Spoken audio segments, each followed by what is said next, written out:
Hello, wonderful second grade artists. We're going to look at folk artist Heather Galler today, and what you are seeing on document camera are some examples of her work. So a folk artist is an artist who chooses their topic or the things that they're going to create pictures about from the things around them. So things that are objects in their everyday life. And Heather Galler does lots of things. She loves animals, she loves nature, but she has a very large series of flowers, which I thought would be perfect as we are entering spring and there's so many beautiful flowers around. One of the things you might be noticing about Heather Galler's art is that she really focuses on a couple of elements of art that we've spoken about. So the first is shape.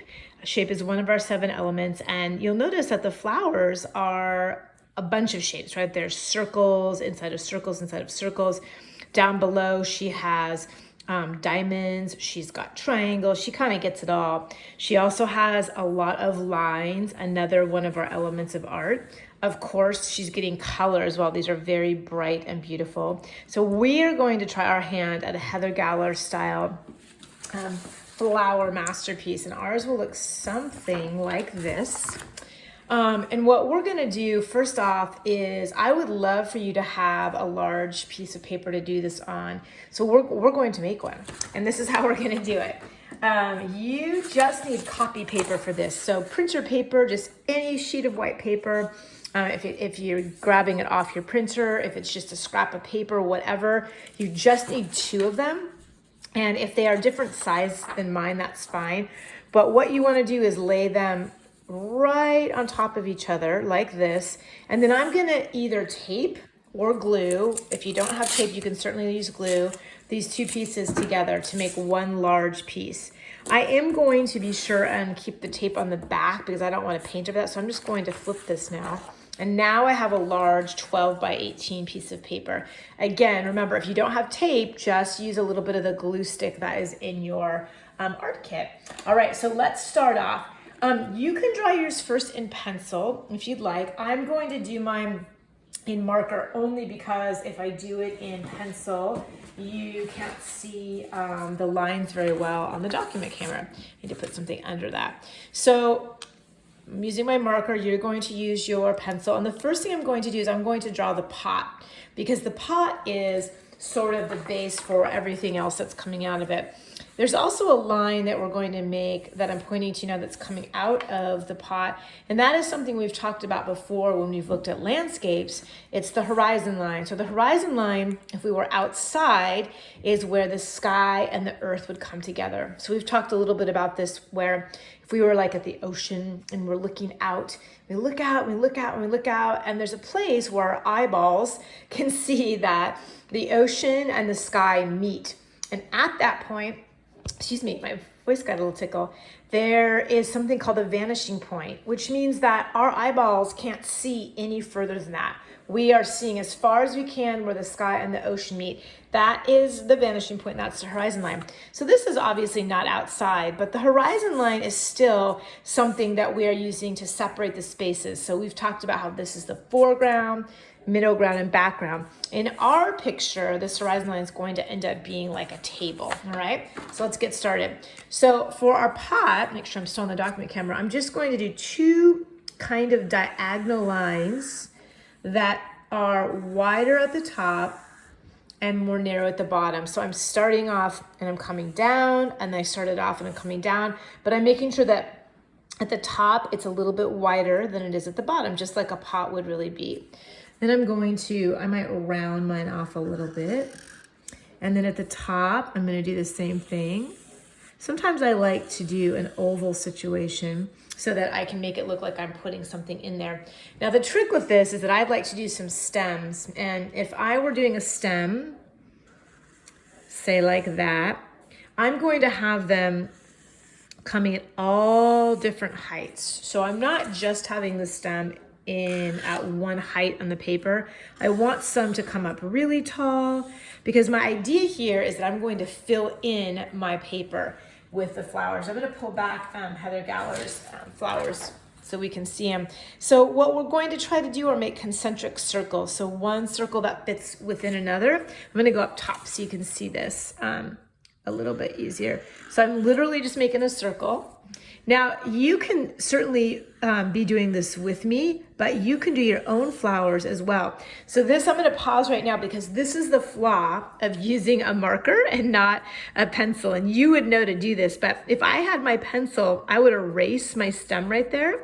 I can't do that because I've used my marker. That's why I always like to use pencil first, but again, I know it's hard to see on the document camera. I might go in here. I'm gonna try and get rid of that stem. So I'm gonna hide it with a petal. Again, everyone's flowers are gonna be different. I could maybe turn this into a little stripey situation. Down here, I might do, start off a little smaller, and then I might do some petals on the outside. And then I might put a circle around it. But my goal, let me pull our example back over, is to really fill it in, okay? So I'm I'm going to do a couple more, and you can do yours as well. But all of ours will look different because when we're looking outside, all of the flowers look different. What I love about doing Heather Galler flowers is that I can really focus on shapes, simple shapes. That's what she's focused on. I'm gonna put a flower inside that. All right, I could use some leaves if I wanted to. I'm gonna pause there so I can go on to the next point. I could just keep going on the flowers, but I'm gonna pause so I can show you the rest. The next step is that I wanna put on my piece of paper that table, that horizon line. And the way I'm gonna do that is I'm literally just gonna choose wherever I want it to be. I usually do mine about midway from the pot, and it's just a line. Stop to the pot, use your finger, imagine it where it would be on the other side, pick it up, and that's it. So again, the line is not cutting through that pot, but it's coming out either side.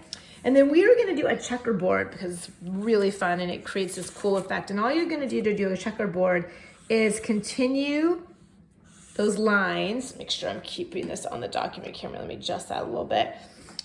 Going across. I'm not going to cut through the pot. I'm getting down here and I don't have to worry about it. And then I'm going to put vertical lines in. Now, this is where the fun part of the checkerboard is. If I am, pull this over, since I have one line there, I'm going to go on either side and alternate so that each line does not line up with the one on top of it. So when I've put one here, I know that on the next row, I'm not gonna have one exactly at the same place. It's gonna be on either side. So let's go over here. I've got one there. Now I'm going to do it on either side. And I could even sneak one. Look what I'm gonna do. I'm gonna sneak one in right there, okay?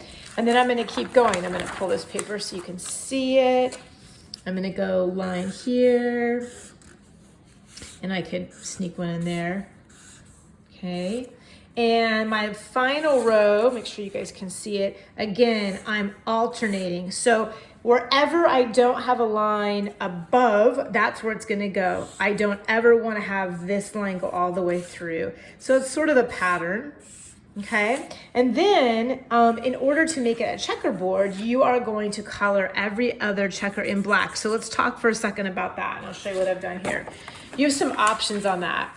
I would not use your Sharpie to color these in black because it'll wipe out your Sharpie.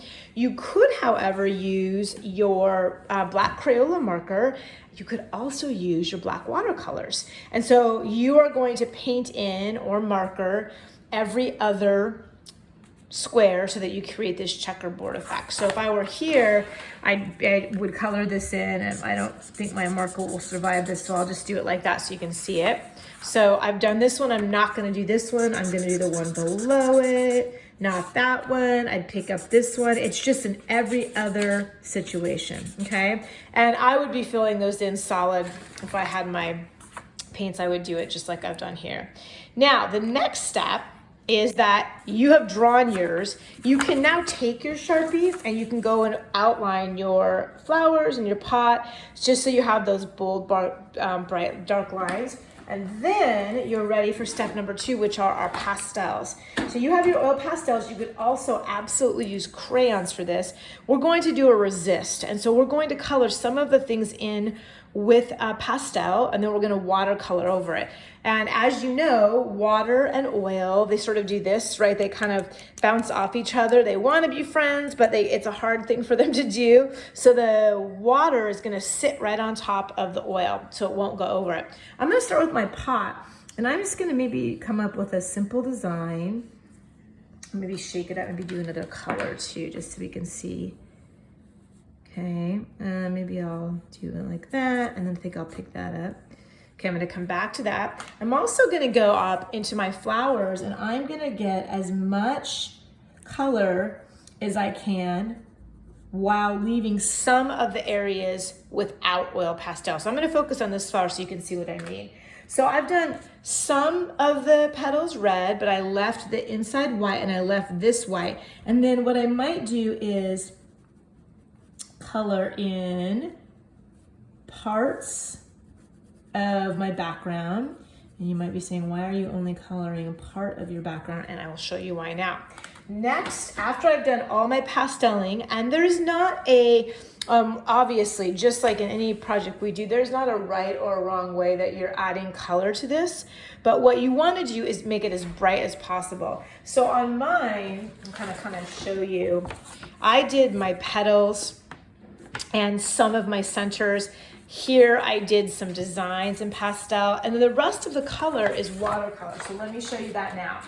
So I'm gonna focus on that one flower, and I'm gonna take my watercolor, and because I left that little bit white, that's the part where I can go in and add my watercolor. Remember, watercolor, I'm gonna kind of pull mine on the screen so you can see them. Watercolor, it needs water, but if you want it to be very bright, it needs more paint than water. So I'm thinking of my paintbrush as a ballerina, right? It's this ballerina is dancing on her toes or his toes, and he's dancing around in the paint many, many times in order to get a lot of paint. And you'll see right there that it was much brighter. Now what's gonna happen is that because I already have my pastel down, my blue paint is only gonna go where I have white exposed. It's not gonna cover up my pastel. Let me show you that on the pot.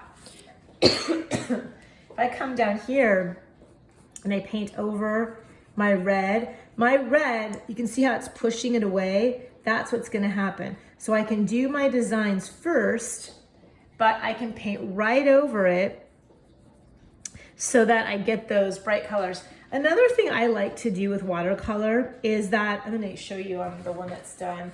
One nice thing about watercolor is that when watercolor dries, I can go back over it. I like to let it dry, and then I can add more paint and make the colors a little bit more vibrant. It is worth it to let it dry for a moment before adding another layer of paint, because if your paper gets too wet, it can rip. But just letting the watercolor dry for 5 or 6 minutes, it dries very, very quickly. And so then I can come back, and I'm gonna do it right here too. I'm just adding another layer of this color. This is the same color that I painted the first time, but because I'm adding a second layer, it is giving me this very, very bright, bright color. I can do some up here too so you can see. You can tell on my background here, I did some dots. Those dots are pastel. So when I'm painting them, I am not covering them up. They are still exposed. They're still giving me that texture, or sorry, not the texture, but that bright colors coming through so that we can see it. Although I'm just gonna back up and say there is a little bit of texture, isn't there? That's another one of our elements of art. And one of the things I like about watercolors, it does give us a little texture with the brush marks. So I think there's a little texture in there. I'm pulling up Heather Galler's work again. Now that we're kind of doing our creating process, you can see what we're really trying to capture. She has so many patterns, so many different designs, and you're welcome to refer to these, obviously, as you're doing it. But there's also, if you just look up Heather Galler's name, you will see that she has so many different pieces. I'm just gonna super fast so you can see it because it's helpful to me when I do this. I'm gonna write her name, Heather Galler. It helps me to see names as they're spelled if you wanted to look her up. Heather Galler, okay? So your goal for this, for the next couple of weeks, is to, once you finish drawing your pot, your flowers, outlining it, you are ready to add as many designs, as many colors as you possibly can. I can't wait to see these. They're going to turn out beautifully. I know you're going to love your masterpiece, and I can't wait to see it in Seesaw. Let me know if you have any questions. Thanks. Bye.